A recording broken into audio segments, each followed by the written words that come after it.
বয়ফ্রেন্ডের সাথে ব্রেকআপ করে বাসায় ফিরলাম আর মনে মনে ভাবতেছি জীবন যেন একটা নাটক। বাসায় আসার পর জানতে পারলাম আজকে বিকালেই নাকি আমাকে পাত্রপক্ষ দেখতে আসবে। মনটা একটু হালকা লাগলো আর মনে মনে ভাবতে থাকলাম এই সুযোগ রাহাতকে একটু জ্বালানো যাবে। মনে মনে ভাবলাম পাত্রর সাথে একটা ছবি উঠে ওকে হোয়াটসঅ্যাপে পাঠাবো, দেখবে আর জ্বলবে। সে আমাকে চ্যালেঞ্জ করেছিল যে 1 সপ্তাহের মধ্যে নতুন বয়ফ্রেন্ড বানিয়ে দেখাও দেখি, কিন্তু আমার তো 1 ঘন্টা সময়ও লাগলো না। 1 সপ্তাহের মতো সময় তো আমার লাগলোই না, তাও আবার সেটা বিয়ের পাত্র হিসেবে। বিকেলে ভাবি সাহায্য নিয়ে একটু সাজুগুজু করলাম, লাল শাড়ি, কানের দুল, হালকা মেকআপ, সব মিলে আয়নাতে তো নিজেকে চিনতেই পারছিলাম না। পাত্রপক্ষ এলো, আমি তাদের সামনে লজ্জায় মাথা নিচু করে বসে আছি। এদিকে ছেলের মা আর চাচি আমাকে প্রশ্ন করছেন, আমি হালকা গলায় সব উত্তর দিলাম। শুনে মনে হলো আমাকে খুবই পছন্দ হয়েছে। হঠাৎ ছেলের চাচি বলে উঠলো, ছেলে মেয়ে একটু আলাদা করে কথা বলা দরকার, তা না হলে ব্যাপারটা কেমন হয়। আমিও মনে মনে ভাবতেছি আমি তো এই সুযোগেরই অপেক্ষা করতেছিলাম। এরপর ভাবি আমাকে একটা রুমে বসিয়ে রেখে গেলেন। এর মিনিট খানেক পর পাত্রটা রুমে আসলেন। পাত্রকে বললাম, আপনি যদি আমাকে পছন্দ করে থাকেন তাহলে আর অন্য কোনো কথা বাড়ানোর দরকার নেই, আসুন আমরা একটা সেলফি তুলি। ঠিক তখনই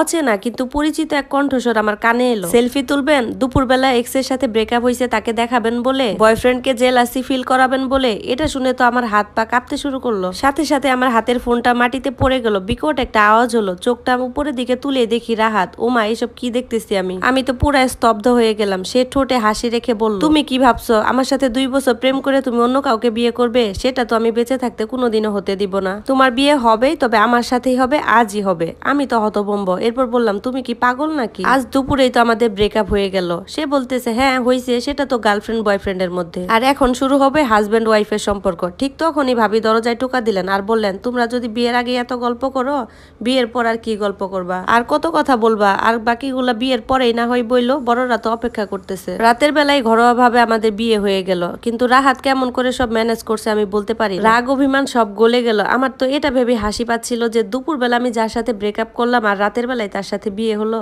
এবং এখন সে আমার স্বামী। 9 বছর পর আজ আমাদের বিবাহ বার্ষিকী। সকাল থেকে রাহাতের প্রিয় খাবারগুলো রান্না করেছি। কেক আনার জন্য দোকানেও গিয়েছিলাম। ফিরে এসে দেখি শাশুড়ি গলা গম্ভীর। উনি বলতেছে, এত আয়োজন কেন? এই কেক আবার কার জন্য? আমি তখন হাসতে হাসতে বললাম, মা আজকে আমাদের বিবাহ বার্ষিকী। উনি তখন ঠান্ডা মাথায় বললেন, 9 বছর হয়ে গেল তোমাদের বিয়ের, এখনো একটা সন্তান দিতে পারলা না? আগামী 6 মাসের মধ্যে যদি তুমি কোনো সন্তান না দিতে পারো তাহলে আমার ছেলেকে আমি আরেকটা বিয়ে করাবো। কথাগুলো যেন ছুরির মতো কেটে গেল মনে। চোখের পানি আমি আর আটকে রাখতে পারলাম না। আমি তো কত চেষ্টা করেছি, ডাক্তার, কবিরাজ, তারপরও কোনো কাজ হয়নি। এরপর কেকটা আমার হাত থেকে পড়ে গেল, ভেঙে চুরমার হয়ে গেল, যেমনটা আমার মন হয়ে গেছে। রাতের বেলা রাহাত যখন বাসায় এলো তখন আমি ঘর অন্ধকার করে বসে আছি। তখন সে বলল, আমি বাইরে থেকে খেয়ে এসেছি, তুমিও খেয়ে নাও। এই বলে সে ওয়াশরুমের দিকে চলে গেল। আমার তো তখন বুকটা কেঁপে উঠলো যে আজকের দিনটাও সে ভুলে গেল। ভাবতেছিলাম যে মানুষ আমাকে না খাওয়ানো পর্যন্ত বসে থাকতো সেই মানুষটা আজকের দিনটাই ভুলে গেল।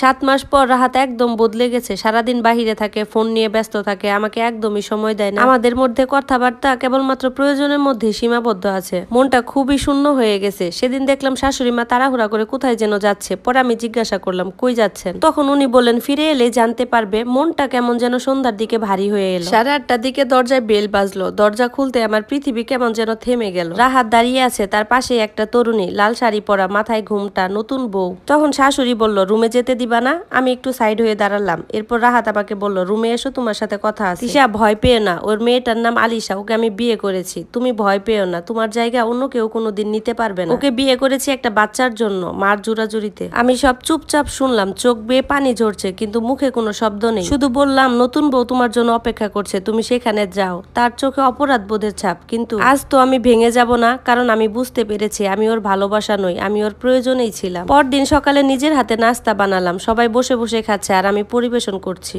রাহাত আমাকে বলল, বসো, আমরা একসাথেই খাই। এরপর আলিশাও আমাকে মিষ্টি হাসি দিয়ে বলল, আপু মনে, আপনিও বসেন, একসাথেই খাই। আমিও বসে শেষবারের মতো ওর সাথে খাওয়ার তৃষ্ণা মেটালাম। খাওয়ার শেষে নিজের রুম থেকে গোছানো লাগেজটা নিয়ে বের হয়ে আসলাম। শাশুড়ি মা তখন বলতেছে, এই সকাল সকাল কোথায় বেরোচ্ছ? চুপ করে থাকলাম। রাহাত বলল, তিশা, আমি তো তোমাকে বলেছি তোমার জায়গাটা কেউ কোনোদিন নেবে না, তুমি কোথায় যাচ্ছ?